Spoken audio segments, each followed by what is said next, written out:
오늘 본문 말씀은 우리가 잘 아는 그 구약의 바벨탑 사건을 다루고 있습니다. 이 바벨탑 사건의 의미가 참 여러 가지로 조명이 되고 살펴볼 수 있는데요.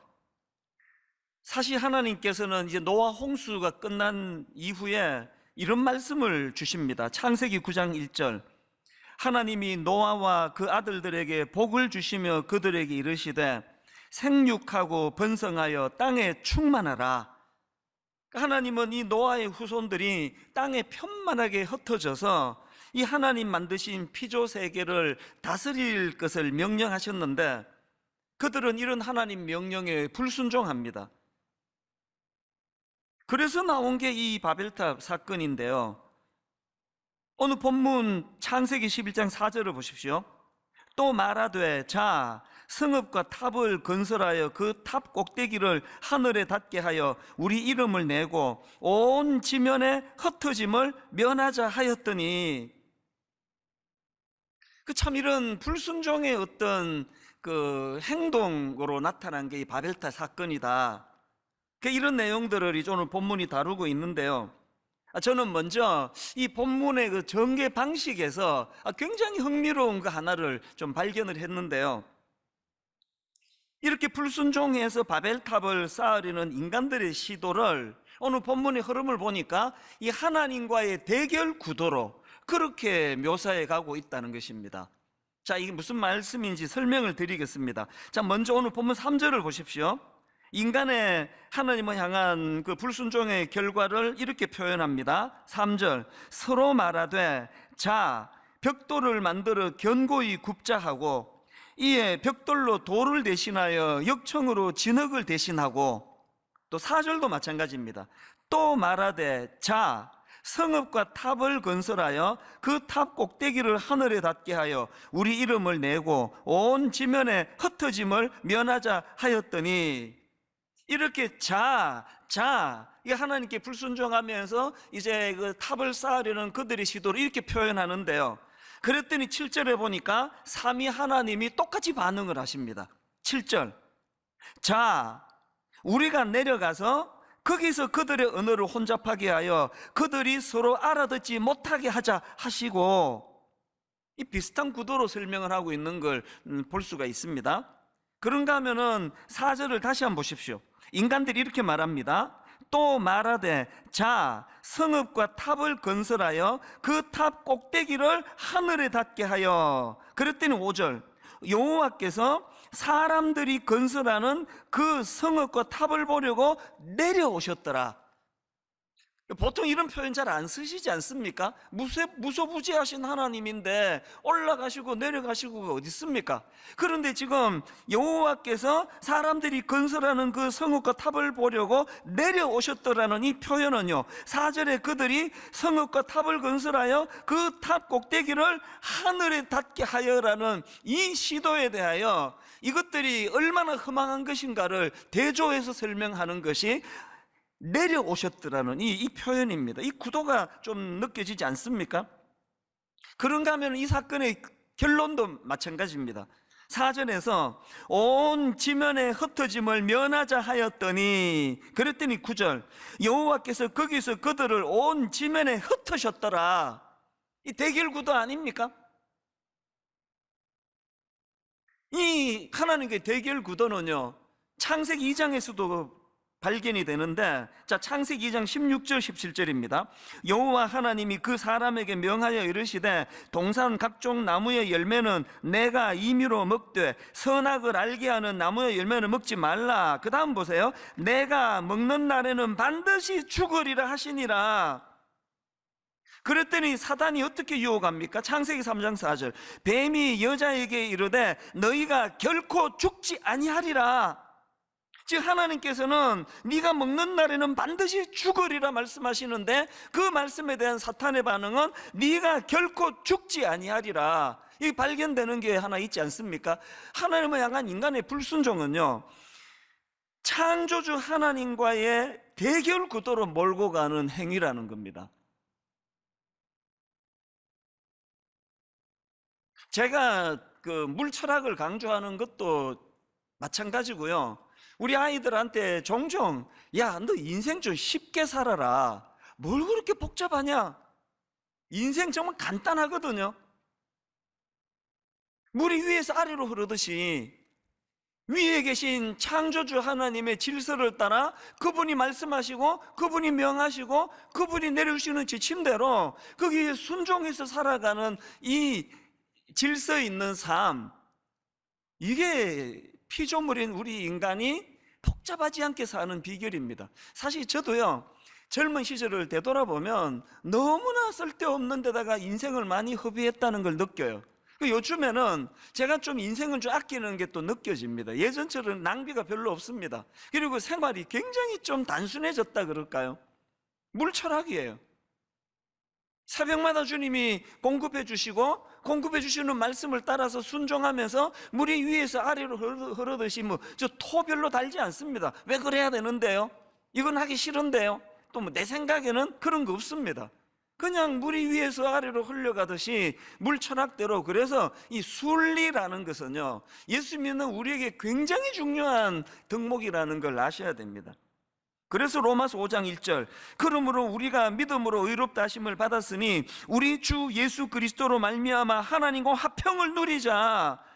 여러분, 지금 우리가 하나님을 향하여 대적하고 반역하고 불순종하고 이것들은 창조주 하나님과의 대결 구도로 우리 인생을 몰아넣는 것이라고 말씀을 드렸는데요, 여러분, 그 학교에 간혹 일진하고 뭐가 틀어져 가지고 그렇게 두들겨 맞고 그렇게 어려움을 겪고 그래서 전학을 가고 이런 이야기들 종종 듣지 않습니까?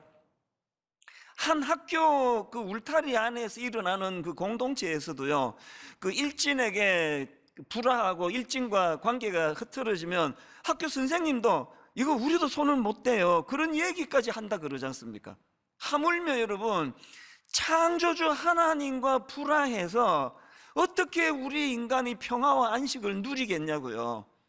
그래서 하나님과 이 화평을 누리는 것, 십자가로 말미암아 하나님과의 관계가 회복이 됐고 이후에 우리의 삶에도 물이 위에서 아래로 흐르듯이 순리대로 하나님의 창조 질서를 따라 어긋나지 않게 사는 그게 우리를 위해 주는 거라는 걸 인식해야 된다는 겁니다. 그래서 제가 오늘 본문을 이런 관점으로 살펴보기 원하는데요, 오늘은요, 이 본문에서 우리가 얻는 교훈을 가지고 경계해야 되는 두 가지, 그런가 하면은 회복해야 되는 거 한 가지, 이렇게 2+1을 가지고 제가 좀 설명을 드리려고 합니다. 자, 먼저 경계해야 될 두 가지가 있는데요, 첫 번째 경계해야 될 게 뭐냐? 우리 이름을 내고입니다. 우리 이름을 내고. 본문에 있는 걸 그대로 인용했는데요, 바벨탑을 쌓게 된 원인을 성경은 딱 한마디로 이렇게 분석합니다. 4절, 또 말하되 자 성읍과 탑을 건설하여 그 탑 꼭대기를 하늘에 닿게 하여 우리 이름을 내고 온 지면에 흩어짐을 면하자 하였더니, 팀 켈러의 내가 만든 신, 이런 제목의 책이 있는데요, 이 책에서 강조하는 포인트는 하나입니다. 오늘 이 시대 최대의 우상은 내가 만든 신, 우리 이름을 내고라는 이 본문과 같은 맥락 아닙니까? 극단적으로 자기를 위하는 시대에 우리에게 가장 강력한 우상은 우리 이름을 내고예요. 어디에 가면은 동양 최대의 불상이 있다 그러고요, 어디에 가면은 이슬람 사원이 있다 그러고요. 저도 동양 최대의 불상이라는 거 가까이서 몇 번이나 봤는데요, 하나도 겁 안 나요. 그 동양 최대의 불상이 저한테 아무 영향을 못 미칩니다. 진짜 내가 두려워해야 되는 건 너무 작아서 보이지도 않는 요 마음 안에 있는 내가 만든 신이에요. 우리 이름을 내고. 그래서 그 내가 만든 신이라는 그 책의 목차가 되게 재밌더라고요. 목차를 한번 보시겠습니까? 1장이 이래요. 1. 내가 만든 신, 첫 번째 내가 만든 신, 평생 소원. 부연 설명 이렇게 합니다. 오래 간절히 바랄수록 우상이 되기 쉽다. 이게 저에게 굉장히 큰 메시지가 됐습니다. 내가 오래 바라며 오래 소원하고 있는 것들 중에는 정말 하나님의 뜻을 구현하는 것도 있지만, 거기에 내가 만든 신, 내가 만든 내 어떤 내 이름을 내고라는 이것이 목마르게 하는 이런 것들이 있을 수 있다는 그 얘기거든요. 그 다음에 두 번째 보니까 내가 만든 신 두 번째가 뭐냐? 사랑. 사랑에 속고 속다, 사랑에 속고 속다, 환멸에 찬 노예가 되었다.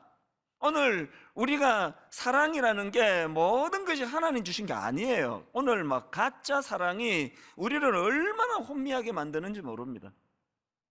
그런가 하면은 세 번째, 내가 만든 세 번째 신, 돈. 풍요한 소유와 소비로도 영혼의 헐벗었으면 면치 못한다. 만몬신이라 그러잖아요. 여러분, 내가 만든 신, 그 돈이 나의 영혼의 헐벗음을 면치 못하게 한다는 거 다 동의가 되실 겁니다. 그 다음에 내가 만든 신 네 번째가 성취. 그 어떤 성공신화도 인간의 한계를 넘을 수 없다. 그리고 다섯 번째, 내가 만든 신 다섯 번째, 권력. 뭐 이런 식으로 쭉 이제 나열이 되는데요. 제가 한 몇 가지를 점검해 봐도 벌써 딱 이게 이천수 목사 안에 내가 만든 신 몇 가지가 이게 있을 것 같은데 두려움이 오는 겁니다. 여기 보니까 성취, 내가 이루어낸 그 무엇, 그게 내가 만든 신이 될 수 있다는 거. 그래서 나 대형 교회를 만들었어. 30몇 명으로 시작해서 뭐 엄청 큰 교회를 내가 만들었단 말이야. 그렇게 교회가 커진 것의 의미를 그런 식으로 부여하는 순간 이 대형 교회는 내가 만든 신이 돼버리는 겁니다. 여기 나와 있는 권력도 마찬가지 아닙니까? 여러분, 대형 교회 담임 목사가 이거를 악하게 쓰면 이게 권력이 될 수 있더라고요. 이 모든 걸 경계하지 않으면 거대한 불상이 내 영혼을 갉아먹는 어떤 무서운 흉기가 되는 게 아니라 나를 지나치게 위하는 것, 나를 극단적으로 위하는 태도, 이게 바로 우리 이름을 내고예요. 구약에 이것 때문에 망한 사람 뭐 여러 등장하는데요.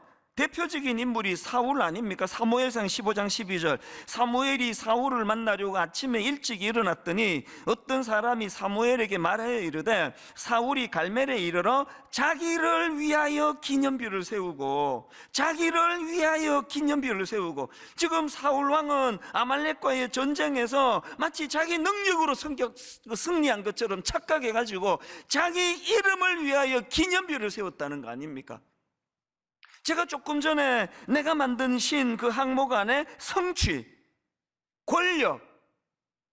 그래서 저는 은퇴시간 하겠다고 여러분한테 미리 못을 박아버렸잖아요. 이게 마음에 충동이 있으면 발표를 해버려야 돼요. 이게 쐐기를 박아버려야 돼요. 아니, 은퇴식이 어때서? 저는 다른 모든 목사님들 다 은퇴식 하는 거 나쁘게 생각하지 않습니다.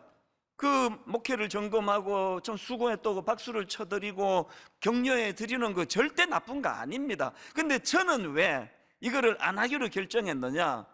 그게 저에게 내가 만든 신이 될 위험이 감지되기 때문입니다. 그래서 그냥 언제 은퇴할지 모르지만 그것도 또 뭐 제가 지금 마가복음 공부하고 막 그러다가 막 끝까지 끝내려고 이렇게 할 생각이 없습니다. 마가복음 중간에 역할 끝나면은 그렇게 하고 소리 없이 사라지는 거예요. 왜? 그게 자기를 위하여 기념비를 세우고에 대한 제가 적용한 말씀이기 때문에 그렇습니다. 이런 점에서 우리는, 여러분, 우리가 뭔가 중요한 결정을 해야 될 때 이 4절 말씀을 꼭 기억하시면 됩니다. 또 말하되 자 성읍과 탑을 건설하여 그 탑 꼭대기를 하늘에 닿게 하여 우리 이름을 내고 온 지면에 흩어짐을 면하자 하였더니, 여러분, 우리가 뭔가 중요한 결정을 할 때 이 우리 이름을 내고 이거 여부에 대한 점검이 반드시 필요하다는 겁니다. 요즘에 일만성도 파송 운동이 이제 초미의 관심사다 보니까 제가 이제 이거를 먼저 제가 묵상하다 보니까 일만성도 파송 운동 얘기가 자꾸 많이 나오는데요. 이것도 절제해야 되겠다는 생각을 해요. 이것도 제가 과유불급이라 그래서 이제 일만성도 파송 운동이라는 표현도 좀 줄여야 되겠다 그러는데, 그러나 이건 꼭 해야 되겠습니다. 많은 분들이 오해하세요. 이 도식을 만드셨는데 보니까 일만성도 파송운동에 29교회로 따라가면 하나님께 순종하는 거고, 안 따라가고 남으면 불순종하는 거고, 지역교회로 가는 것도 뭐 이상하게 해석을 하고, 이게 오늘 본문을 통해 정확한 지침을 받는 겁니다. 여러분, 29교회로 따라가셔도 그 동기가 내 이름을 내고에 있다면 그건 불순종이고요. 남아도 불순종이 될 수 있고 순종이 될 수 있고, 행위가 아니라 동기가 무엇이냐는 거예요. 여러분 꼭 기억하십시오. 결과가 중요하지 않습니다. 그리고 이거는 지난 여름에 하나님이 저에게 먼저 경고하신 말씀이에요. 제가 이제 5,000명 이하로 줄지 않으면 사임하겠다고 하나님께 약속을 드렸잖아요. 그래서 이제 막 오래 하고 싶어가지고 막 어떻게 해서든 이거를 성공하기 위해 가지고 여러분을 막 쥐어 짜듯이 몰아붙이면요, 그게 바로 1만 선도 파송 운동이 저에게 우리 이름을 걸고가 돼버린다는 겁니다. 그러다가 물철학을 얘기하는 거예요. 어떤 강요도 없습니다. 어떤 강요도 하면 안 됩니다. 여러분들 모두가 하나님 앞에 단독자로서 내 영광을 위하여, 내 이름을 위하여 어떤 결정하는 것이 아니라 하나님 앞에 자유하시는 거예요. 주시는 대로 29교회로 가시는 것이 하나님의 영광이 되시면 가시면 되고, 남으시면 되고, 지역의 작은 교회로 가시면 되고, 단 큰 교회는 절대 안 됩니다. 또 다른 큰 교회 만들자고 이렇게 하는 거 아니잖아요. 주님 안에서 자유하시는 것. 단 기준은 우리 이름을 내고, 우리 이름을 내고. 그래서 저는 우리가 경계해야 될 첫 번째를 아예 본문 그대로 제가 잡은 거예요. 우리 이름을 내고, 이게 내가 만든 신이 될 위험이 있다. 이 첫 번째 경계 대상. 그런가 하면 두 번째 우리가 경계해야 될 게 뭐냐? 악을 도모하는 어리석음. 이걸 경계해야 됩니다. 악을 도모하는 어리석음. 자, 본문 2절과 3절입니다. 이에 그들이 동방으로 옮기다가 신할 평지를 만나 거기 거류하며 서로 말하되, 의기투합이 잘 됐습니다. 서로 말하되, 자, 벽돌을 만들어 견고히 굽자 하고, 이에 벽돌로 돌을 대신하면 역청으로 진흙을 대신하고, 막 단합이 얼마나 잘 되는지 모릅니다. 여기 중요한 포인트가 있습니다. 여러분, 우리가 뭐 하나 됩시다, 연합합시다, 생각의 통일을 이룹시다, 뭉치면 살고 흩어지면 죽습니다, 이 구호는요, 하나는 맞고 둘은 틀려요. 이게 궁극적인 목표가 되면 안 됩니다. 우리가 뭉쳐야 되는 진짜 이유가 있다면 선을 도모하기 위해서예요. 선한 열매를 추구하기 위해서입니다. 그런데 죄성을 가진 우리는요, 여차하면은 잘 뭉치면 악을 도모하게 될 위험이 있다는 거, 이거를 우리가 경계해야 된다는 겁니다. 여러분이 아시다시피 마가복음 3장에 보면은 예수님이 안식일에 손 마른 장애인을 고쳐주시지 않습니까? 그랬더니 그거를 빌미로 이 적들이 주님을 죽이려고 그러는데요, 그 과정에서 마가복음 3장 6절을 보십시오. 바리새인들이 나가서 곧 헤롯 당과 함께 어떻게 하여 예수를 죽일까 의논하니라. 제가 여기에 바리새인하고 헤롯 당에게 굵은 글씨를 표현한 이유가 뭔지 아십니까? 지금 이 바리새인들과 헤롯 당은요, 서로 앙숙이에요. 왜냐 하니까요, 바리새인들은 로마로부터 독립을 바라던 사람이었고요, 여기에 반해 가지고 헤롯 당은 로마 당국에 충성을 다하던 사람이에요. 글쎄 뭐 우리 옛날 역사로 치면은 이게 뭐 친일파하고 또 뭐 반대편에 있는 사람들이 절대로 하나 될 수 없는 거랑 같은 거 아닙니까? 그런데 놀랍게도 이 앙숙인 바리새인들과 헤롯 당원들이 어떻게 하여 예수를 죽일까 의논하니라. 악을 도모하는 일에는 이렇게 단합이 잘 되는 거예요. 한 마음으로 악을 도모하는 거 아닙니까? 이게 죄성을 가진 인간의 모습이라는 겁니다. 창세기 3장 6절도 마찬가지입니다. 여자가 그 나무를 본즉 먹음직도 하고 보암직도 하고 지혜롭게 할 만큼 탐스럽기도 한 나무인지라 여자가 그 열매를 따먹고 자기와 함께 있는 남편에게 주매, 여자가 그 열매를 따먹고 자기와 함께 있는 남편에게 주매 그도 먹은지라. 근래에 이렇게 금술 좋은 부부를 처음 봤습니다. 얼마나 화목합니까? 그래서 망해버렸잖아요. 여러분 아시는 사도행전 5장에 나오는 아나니아와 삽비라 부부도 마찬가지 아닙니까? 악을 도모하는 일에 뭐 갈등이 없습니다. 그래서 망해버린 거 아닙니까? 오늘 여러분, 저와 여러분이 한 교회 안에서 참 단합하고 한 마음을 가지고 한 방향을 향해 가는 거 굉장히 중요하지만 거기에는 무슨 전제가 있습니까? 그래서 나타나는 열매가 선을 추구하는 거라야 되는 거예요. 이런 점에서 우리는 에베소서 4장 1절부터 3절, 그러므로 주 안에서 같이 내가 너희를 권하노니 너희가 부르심을 받은 일에 합당하게 행하여 모든 겸손과 온유로 하고 오래 참음으로 사랑 가운데서 서로 용납하고, 그 다음 보세요. 이 모든이 어떻게 가능하냐? 평안에 매는 줄로 성령이 하나 되게 하신 것을 힘써 지키라. 교회는요 그냥 하나 되는 거 아닙니다. 이 친목단체 아니에요. 성령이 하나 되게 하심.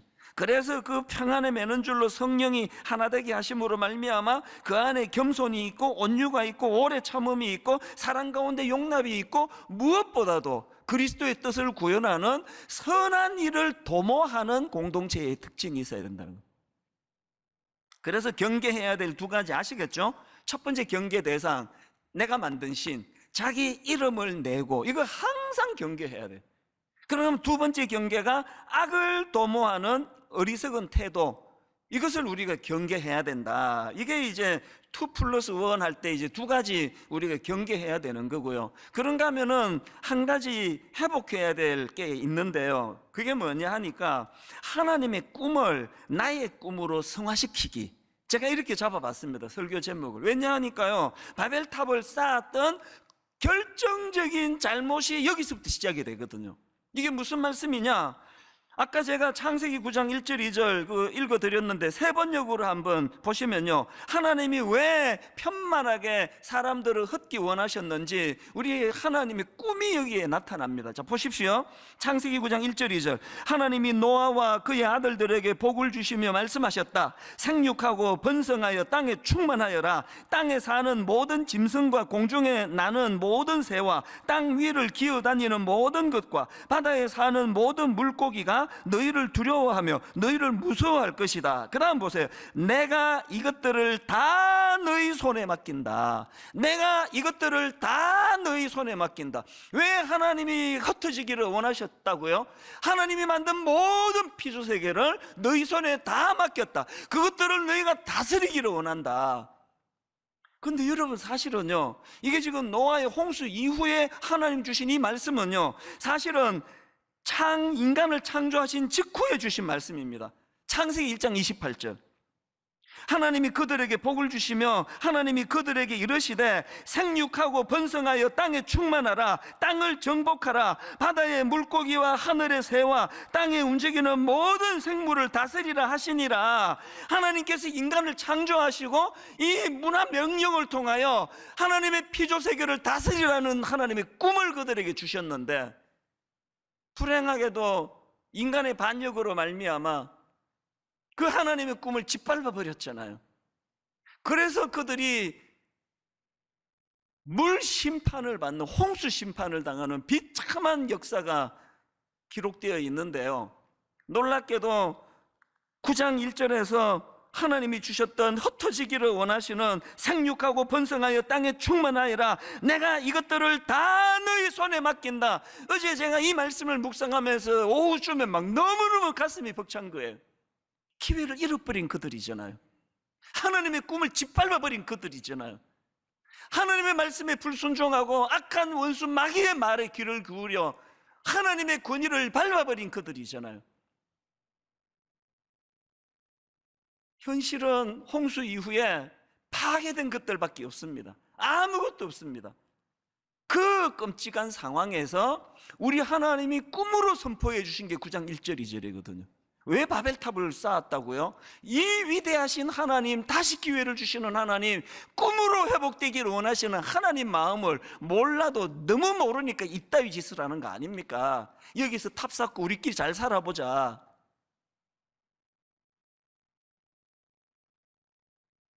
지난주에 제가 덕양중학교 교장 선생님 이야기를 여러분에게 흥분하면서 전한 이유는, 그리고 그 전 금요일 날 그 영상을 보면서 혼자 눈물을 지으며 그 영상을 본 이유는, 그리고 29 예비 담임 목사님 다 소집해가지고 이거 전부 영상을 보면서 저기에 나와 있는 학교 대신에 교회로 이름을 바꾸어라 그렇게 선포한 이유도, 오늘 여러분 우리가 현실을 보면은 너무 부끄럽잖아요.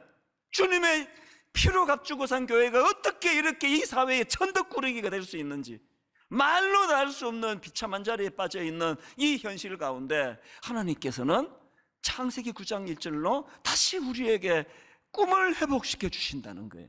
그 꿈으로 장착하기 전에 개척하면 안 된다. 그 꿈으로 장착하기 전에 일만성도 파송운동 스타트하면 안 된다. 지난 주 중에요, 그 교장 선생님이 쓰신 그 책 제목이 무엇이 학교를 바꾸는가, 그 책을 제가 구해서 읽으면서 또 많은 감동을 받는 겁니다. 그 교장 선생님이 쓴 책을 딱 펼치니까요, 책 첫머리에 그 프롤로그 제목이 학교가 아프다 이렇게 돼 있더라고요. 그 내용 한번 들어보세요. 우리나라 학생들이 아프다. 몸보다 마음이 더 많이 아프다. 학생만 아픈 게 아니라 교사도 아프고 학부모도 아프다. 한결같이 몸보다 마음이 더 많이 아프다. 행복한 미래를 꿈꾸고 서로 희망을 보듬어주며 살아가는 공간이 학교일진데 어찌된 일인지 모두 상처받고 아픈 마음이 시작되는 곳이 학교가 되어버렸다. 여러분이 크리스찬 교장 선생님, 그 덕양중학교 폐교 권고를 받을 만큼 위기에 빠져있던 그 학교에 예수 잘 믿는 교장 선생님 한 분이 그 학교에 부임을 했을 때 그 학교가 놀라운 변화가 일어나고, 여러분 그 영상 보신 분 계시잖아요. 오늘 예배 끝나면 우리 홈페이지가 다시 한번 보세요. 세상에 그렇게 황폐해져 폐교 위기에 처한 그 학교 아이들이 졸업식 하는데 너무너무 아쉬워서 학교를 떠난다는 게 눈물을 펑펑 쏟으면서 그것이 제 가슴을 뛰게 했다는 거예요. 그래서 저는 이 학교가 아프다, 이 프롤로그 제목과 내용을요 이렇게 고쳐서 제가 읽고 묵상을 한 겁니다. 학교가 아프다 대신에 저는 목사니까 교회가 아프다, 그 여기 나와 있는 학생 대신에 성도로 다 고쳐서 제가 읽었어요. 우리나라 성도들이 아프다. 몸보다 마음이 더 많이 아프다. 성도만 아픈 게 아니라 여기 나와 있는 학생만 아픈 게 아니라 교사도 아프고 학부모도 아프다. 이걸 이렇게 고쳐 읽었어요. 성도만 아픈 게 아니라 목사도 아프고 전도사도 아프다. 한결같이 몸보다 마음이 더 많이 아프다.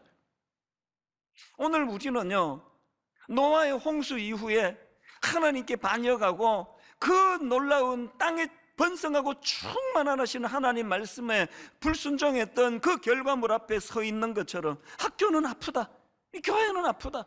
놀랍게도 여기서 여러분 창조가 시작이 되는 겁니다. 왜요? 다시 기회를 주시는 하나님. 그 무서운 물심판으로 끔찍한 비극이 벌어진 그 현장에서 우리 하나님이 주신 가장 먼저 주신 주님의 말씀이 생육하고 번성하여 땅에 충만하여라. 내가 이것들을 다 너희 손에 맡긴다. 이 하나님의 꿈이 이해가 되질 때에 바벨탑 짓는 이런 짓 하지 않습니다.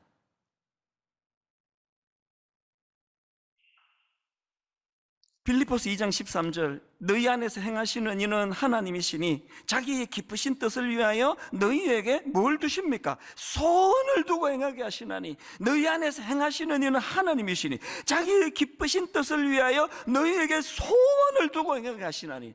어제 오후에 저는 이 말씀 앞에서 하나님 앞에 오늘 본문 말씀을 묵상하면서 하나님 아버지, 그래서 또 29개 교회가 세워지는 이런 거 말고 바로 소원을 두고 행하시는 이 하나님 아버지를 이해하는 새로운 교회를 허락해 주시기를 원합니다. 너희 안에 행하시는 이는 하나님이니. 내 안에 있는 우상을 다 쫓아내고 내가 하는 거 아닙니다. 하나님이 하세요. 하나님의 소원이 하나님의 역사를 이루실 줄로 믿습니다. 그래서 저는요, 이 막아주시는 게 은혜예요. 이 8절이 너무너무 은혜가 되는 겁니다. 여호와께서 거기서 그들을 온 지면에 흩으셨으므로 그들이 그 도시를 건설하기를 그쳤더라. 인간적으로는 쓰라려요. 그렇게 꿈꾸던 인간들의 소원을 파괴시켜 버리셨어요. 그리고 파괴적으로 흩어버리셨어요. 언어를 다 혼잡하게 만들으셨어요. 너무너무 당황스러운 현실이지만, 그런데 여러분, 막아주심이 은혜인 거 아십니까? 막아주심이 은혜라는 거. 더 큰 위기가 찾아오고 더 큰 비극이 일어나기 전에,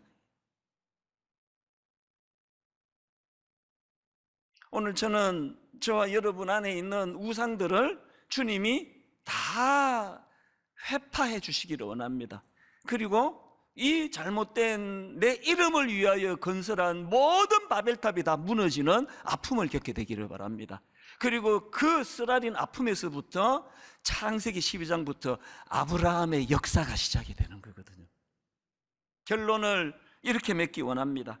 제가 앞에서 언급했던 내가 만든 신 그 책의 에필로그에 보니까요, 가짜들에게 결별을 선언하다, 가짜들에게 결별을 선언하다. 그리고는 이런 글이 있더라고요. 참 하나님으로 대체하지 않으면 계속 대상만 바뀔 것이다. 참 하나님으로 대체하지 않으면 계속 대상만 바뀔 것이다. 그리고 그 책 프롤로그에 보면은 우상 생각보다 훨씬 더 위험하다 그러면서요, 제가 빨간 글씨로 여기다 옮겨 적어놨습니다. 이런 글을 봤습니다. 내가 만든 신은 반드시 나를 배신한다. 내가 만든 신은 반드시 나를 배신한다. 여러분, 지금 인생에 공허가 밀려오고 이렇게 불안하고 두려움으로 걷잡을 수 없는 거, 그게 혹시 여러분이 만든 신이 여러분을 배신해서 생긴 결과라는 생각은 못 해보셨습니까? 여러분, 여러분이 만든 신은 반드시 배신해요. 왜 제가 은퇴식도 안 할 생각을 합니까? 왜 제가 나서는 거 좋아하는 내 성격에 혹여라도 내가 만든 신 앞에 하나님의 이름이 어려움을 겪으실까봐 부들부들 떠는 이유는요, 딱 이 한마디예요. 내가 만든 신은 반드시 나를 배신한다. 저를 공허함으로 몰고 가고 싶지 않기 때문에 내가 만든 신을 의지하지 않습니다. 오늘 저는 이 찬양으로 결론을 맺기 원하는데요, 제목이 시선입니다. 내게로부터 눈을 들어 주를 보기 시작할 때, 내게로부터 눈을 들어 주를 보기 시작할 때 주의 일을 보겠네.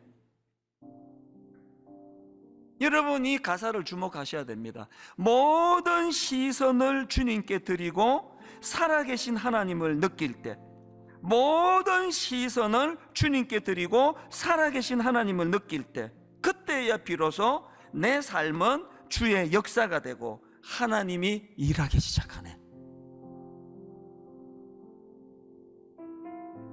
교회가 아파요. 성도들이 아파요. 가장 많은 치유가 일어나야 될 교회 안에 너무나 많은 상처들이 만들어지고 있는 현실이에요. 교회가 아파요.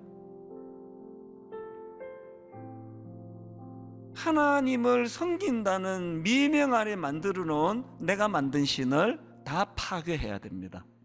그리고 내가 뭘 하겠다는 그 생각이 가장 강력한 우상이에요. 내가 하는 것이 아니라 그분이 하세요.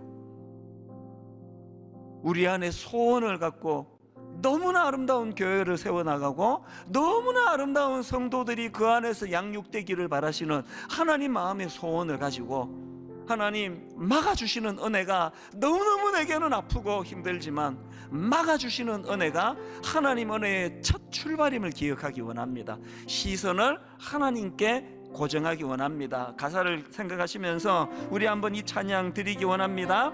내게로부터 눈을 들어 주를 보기 시작할 때, 내게로부터 눈을 들어 주를 보기 시작할 주의 일을 보겠네. 주의 일을 보겠네. 내 작은 마음 돌이키사 내 작은 마음 돌이키사 하늘의 꿈 꾸게 하네. 언제? 주님을 볼 때 모든 시선을 주님께 드리고, 여러분 그 다음 가사 살아계신 하나님을 느낄 때